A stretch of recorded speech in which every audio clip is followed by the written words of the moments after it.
What happens when one of Hollywood's most unpredictable actors sits down with one of daytime television's most combative hosts? Well, you're about to find out because Nicolas Cage's appearance on The View turned into an absolute disaster that nobody saw coming. This isn't just another celebrity interview gone wrong. This is a masterclass in how not to treat a guest. And by the end of this video, you'll understand exactly why Nicolas Cage walked off that set and why Joy Behar's behavior was completely out of line. Make sure to subscribe and drop a comment below because this story gets wild. Now, let's dive in. It was supposed to be a routine promotional appearance. Nicolas Cage was making the rounds for his latest film, and The View was just another stop on the press tour. The actor arrived at the studio in good spirits, chatting with crew members and even taking selfies with a few fans who had gathered outside. He seemed relaxed, maybe even excited to be there. After all, The View had a massive audience, and any actor would want that kind of exposure for their project. But from the moment Cage walked onto that stage, something felt off. The other hosts, Whoopi Goldberg, Sarah Haynes, and Sunny Hostin, greeted him warmly enough, but Joy Behar barely looked up from her notes. She gave him a quick nod, nothing more. The audience applauded enthusiastically as Cage took his seat, flashing that trademark smile that had charmed moviegoers for decades. "Nicolas, welcome back to The View," Whoopi began, her voice warm and professional. "It's always great to have you here." "Thank you for having me," Cage replied, settling into his chair. "I'm excited to talk about the new film." "Before we get to that," Joy interrupted, not even waiting for Whoopi to finish the introduction, "I have to ask you about some of your past choices. I mean, let's be honest, you've made some pretty questionable movies over the years." The studio went quiet. Even the audience seemed taken aback by the bluntness of the question. Cage's smile faltered slightly, but he maintained his composure.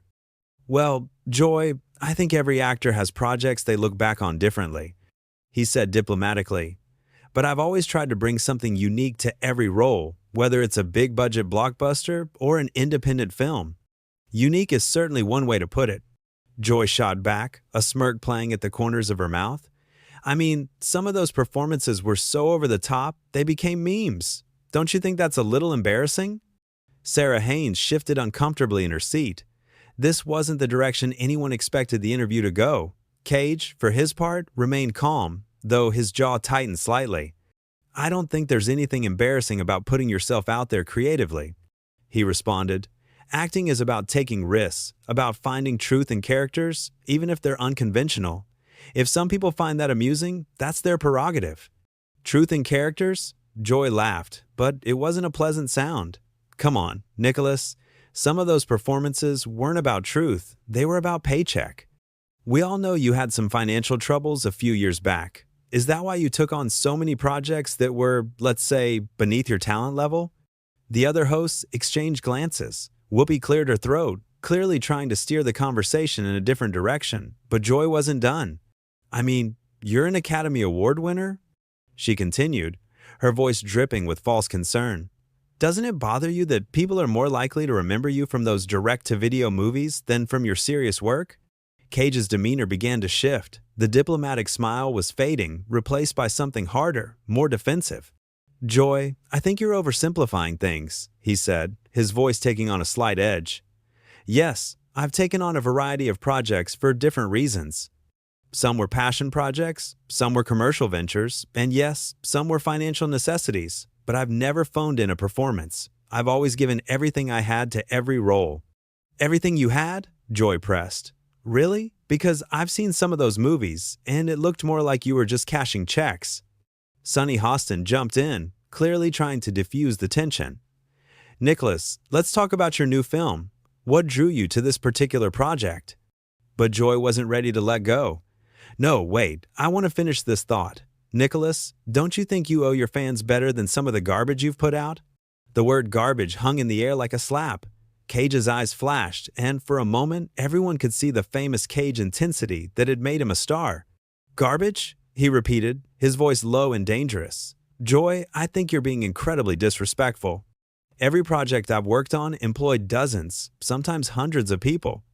Every movie, no matter how it was received, was the result of passionate, hardworking individuals trying to tell a story." "Oh, please." Joy waved her hand dismissively. "Don't give me that noble artist routine. You took easy money for easy work, and now you're trying to spin it as some kind of artistic statement. Whoopi tried to intervene again. Joy, maybe we should. No, Whoopi, let me finish. Joy cut her off. Nicholas, I'm just saying what everyone is thinking. Your career has been a roller coaster, and some of those lows were really, really low. Don't you think it's time to acknowledge that? Cage sat back in his chair, studying Joy with a look that was equal parts disbelief and growing anger. The audience was completely silent now, sensing that something was about to explode. You know what, Joy? Cage said finally, his voice carefully controlled but vibrating with barely contained fury. I came here to talk about my work, to share something I'm passionate about with your viewers. But instead, you've decided to use this platform to take cheap shots and tear down someone who's been working in this industry for over 30 years. I'm not tearing you down, Joy protested, though her tone suggested she was enjoying every minute of this. I'm just asking honest questions that your fans deserve answers to. Honest questions? Cage's voice rose slightly. You're not asking questions, Joy. You're making accusations. You're sitting there smugly, passing judgment on choices you know nothing about, circumstances you've never faced. The other hosts were visibly uncomfortable now. Sarah was fidgeting with her notes, Sunny was staring at the table, and Whoopi looked like she wanted to crawl under her chair. I know enough, Joy shot back. I know that when you're desperate for money, you'll take any job that comes along, regardless of quality. That was the breaking point. Cage's face went through a transformation that everyone in that studio would remember forever. The carefully maintained composure cracked, and what emerged was pure, unfiltered Nicolas Cage. Desperate? He said, his voice now carrying that unmistakable intensity that had made him famous. You want to talk about desperate, Joy? Let's talk about desperate. Desperate is a talk show host who thinks her job is to humiliate guests instead of having a conversation. Desperate is someone who sits behind a desk and takes pot shots at people who actually create things. Joy's eyes widened. She clearly hadn't expected this level of pushback. Excuse me? I'm doing my job. I'm asking the tough questions that... Tough questions? Cage interrupted, leaning forward in his chair. No, Joy, tough questions would be about craft, about process, about the challenges of bringing characters to life. What you're doing is tabloid journalism disguised as legitimate interview technique. The audience was riveted. Some were uncomfortable, others were clearly enjoying the drama, but everyone was watching. This was television gold, even if it was going completely off the rails. I don't have to sit here and take this from someone whose career peaked 20 years ago, Joy snapped, her professional mask finally slipping completely. 20 years ago? Cage's voice rose another notch. Joy, I was nominated for an Academy Award 3 years ago. I've been working consistently, taking on challenging roles, pushing boundaries. What have you been doing? Sitting at this table, making the same tired jokes, asking the same surface-level questions. Whoopi finally found her voice. Okay, everyone, let's just take a breath here and... No, Whoopi, Cage said, his attention still laser-focused on Joy. I want to understand something. Joy, what exactly do you think you're accomplishing here? Do you think this is entertaining? Do you think your viewers tune in to watch you tear down guests? I think our viewers appreciate honesty, Joy shot back. They appreciate someone who won't just let celebrities come on here and spin fairy tales about their careers. Fairy tales? Cage stood up from his chair, and the entire studio seemed to hold its breath. Joy, everything I've told you today has been completely honest. I've acknowledged that I've made different choices for different reasons. I've never pretended otherwise. But you're not interested in honesty, are you? You're interested in creating drama and getting a reaction. Sit down, Nicholas, Joy said, her voice taking on a commanding tone. You're being completely unprofessional. I'm being unprofessional? Cage's laugh was sharp and bitter. You ambush me with personal attacks, you dismiss my work as garbage, you make assumptions about my motivations, and I'm the one being unprofessional? Sarah Haynes tried to jump in. Maybe we could talk about the new movie. No, Sarah, we're way past that now, Cage said, though his tone with her was much gentler. Joy has made it clear that she's not interested in having a respectful conversation about my work. Joy leaned back in her chair, crossing her arms. You know what your problem is, Nicholas? You can't handle criticism. You've been surrounded by yes-men for so long that when someone tells you the truth, you have a meltdown. The truth? Cage's voice dropped to a dangerous whisper. Joy, you wouldn't know the truth if it walked up and introduced itself. You sit here every day, offering opinions on subjects you know nothing about, judging people whose lives you've never lived. I know enough about the entertainment industry to... You know enough to what? Cage cut her off. To host a talk show? Congratulations, Joy. That's not the same as actually being in the arena, actually taking the risks, actually putting yourself on the line creatively. The tension in the studio was thick enough to cut with a knife. Crew members were standing frozen, unsure whether to intervene or just let this play out. The other hosts looked like they wanted to disappear. You want to know something about taking risks, Joy? Cage continued, his voice building in intensity. Every time an actor steps in front of a camera, they're taking a risk. Every time we commit to a character, we're putting our reputation, our credibility, our entire career on the line. And sometimes those risks don't pay off the way we hoped. But at least we're out there trying, creating, contributing something to the world. Oh, please, Joy scoffed. Don't act like you're some kind of martyr for art. You made bad movies for money, plain and simple. And what do you make, Joy? Cage fired back. What do you contribute? You sit here and tear down people who are actually doing something. You offer nothing constructive, nothing helpful, nothing that makes the world a better place. Joy's face was turning red now. I provide commentary. I provide perspective. You provide meanness, Cage interrupted. You provide cruelty disguised as insight, and the worst part is, you seem to enjoy it. Sonny Hostin made another attempt to restore order. Nicolas, Joy, I think we're all getting a little heated here. Heated? Cage turned to look at Sonny, and his expression softened slightly. Sonny, I came here in good faith. I prepared for this interview. I was ready to have a real conversation about my work, about the industry, about anything your viewers might find interesting. Instead, I've been subjected to a character assassination disguised as journalism. He turned back to Joy, and the fire returned to his eyes. You want to know what's really embarrassing, Joy? It's not taking on challenging roles that don't work out perfectly. It's not trying new things and occasionally failing. What's embarrassing is being so bitter, so negative, that you can't even pretend to be civil to a guest on your own show. I don't have to pretend anything, Joy snapped. This is my show, and if you don't like my questions, you can leave. Your show? Cage looked around at the other hosts. Last I checked, this was called The View, not the Joy Behar Hour. But you're right about one thing. If you don't want to have a respectful conversation, I absolutely can leave. Whoopi finally managed to speak up. Nicolas, please, let's just... No, Whoopi, it's okay, Cage said, his voice suddenly calm again. I understand what this is now. This isn't an interview, it's an ambush. And I don't participate in ambushes. Joy leaned forward, a triumphant look in her eyes. So you're just going to run away when things get tough? Run away? Cage's composure cracked again. Joy, I've been sitting here for 15 minutes while you've done everything in your power to humiliate me on national television. I've answered your questions. I've defended my choices. I've tried to have a civil conversation despite your obvious hostility. If leaving a toxic situation is running away, then yes, I'm running away. Typical Hollywood prima donna, Joy muttered, loud enough for everyone to hear. That was the final straw. Cage's face went completely still, and when he spoke, his voice was ice cold. Prima donna? Cage repeated, his voice so quiet it was almost a whisper. Joy, let me tell you what a prima donna actually is. A prima donna is someone who demands special treatment, who throws tantrums when they don't get their way, who believes the world revolves around them. He stood up slowly, deliberately, his eyes never leaving Joy's face. A prima donna is someone who thinks their opinion is so important that they can treat other people like garbage and call it journalism. Joy opened her mouth to respond, but Cage held up his hand.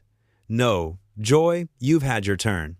You've spent the last 20 minutes trying to tear me down, trying to embarrass me, trying to make yourself look clever at my expense. Now it's my turn. The studio was dead silent. Even the camera operator seemed frozen in place, afraid to move and break the spell of this incredible moment.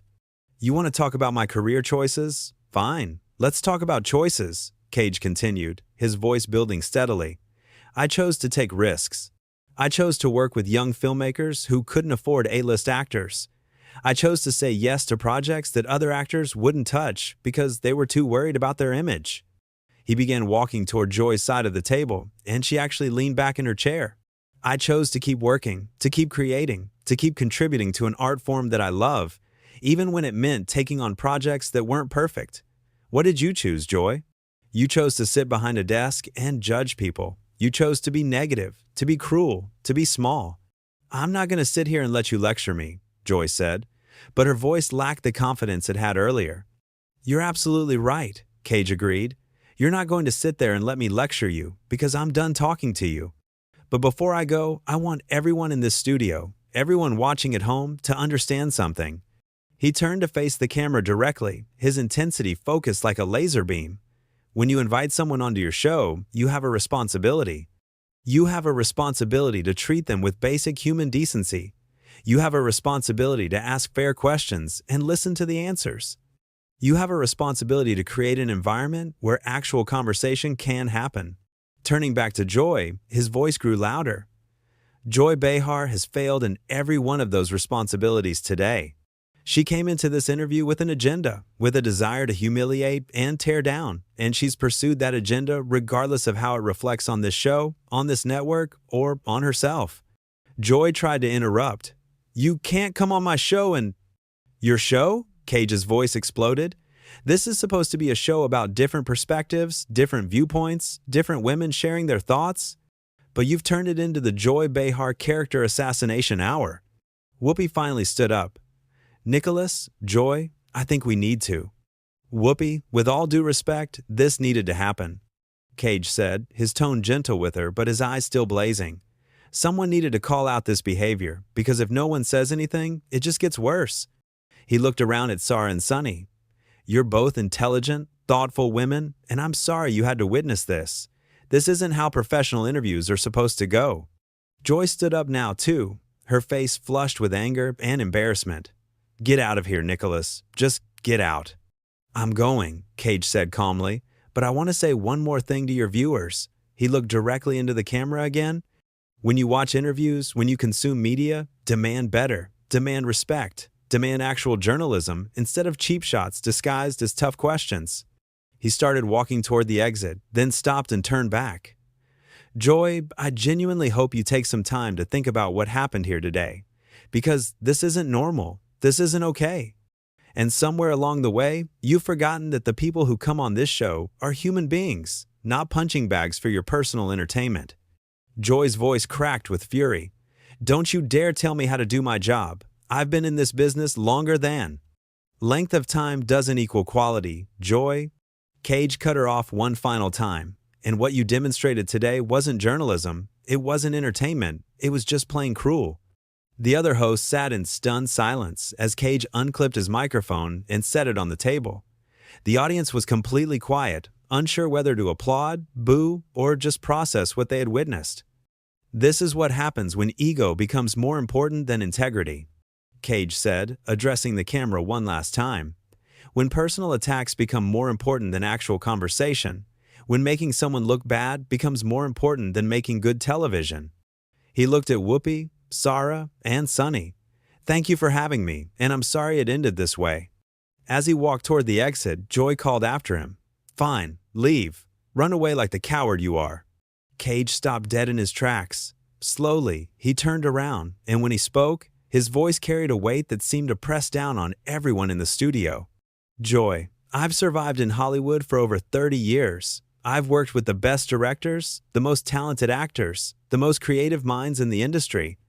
I've been nominated for Academy Awards, I've won critical acclaim, I've entertained millions of people around the world. If standing up to a bully makes me a coward in your eyes, then I'll wear that label proudly. He paused at the studio door. Good luck with the rest of your show. I hope your next guest is better prepared for what passes as an interview around here. And with that, Nicolas Cage walked out of the View studio, leaving behind one of the most explosive television moments in recent memory. Joy Behar sat frozen in her chair, the reality of what had just happened beginning to sink in. The other hosts looked shell-shocked, and the audience sat in stunned silence. It was clear that something fundamental had shifted in that studio. What was supposed to be a simple promotional interview had become a masterclass in how not to treat a guest, and Nicolas Cage had called it out in the most direct, uncompromising way possible. The cameras kept rolling for a few more seconds, capturing the aftermath of the explosion, before finally cutting to commercial. But the damage was done, and everyone knew it. This wasn't just a bad interview, it was a complete professional meltdown, and Joy Behar had been the architect of her own destruction. So there you have it, the complete breakdown of how Nicolas Cage got kicked off The View after his viral clash with Joy Behar. What did you think of Cage's response? Do you think he was justified in walking out, or should he have stayed and tried to salvage the interview? Drop your thoughts in the comments below and make sure to subscribe for more incredible stories like this one.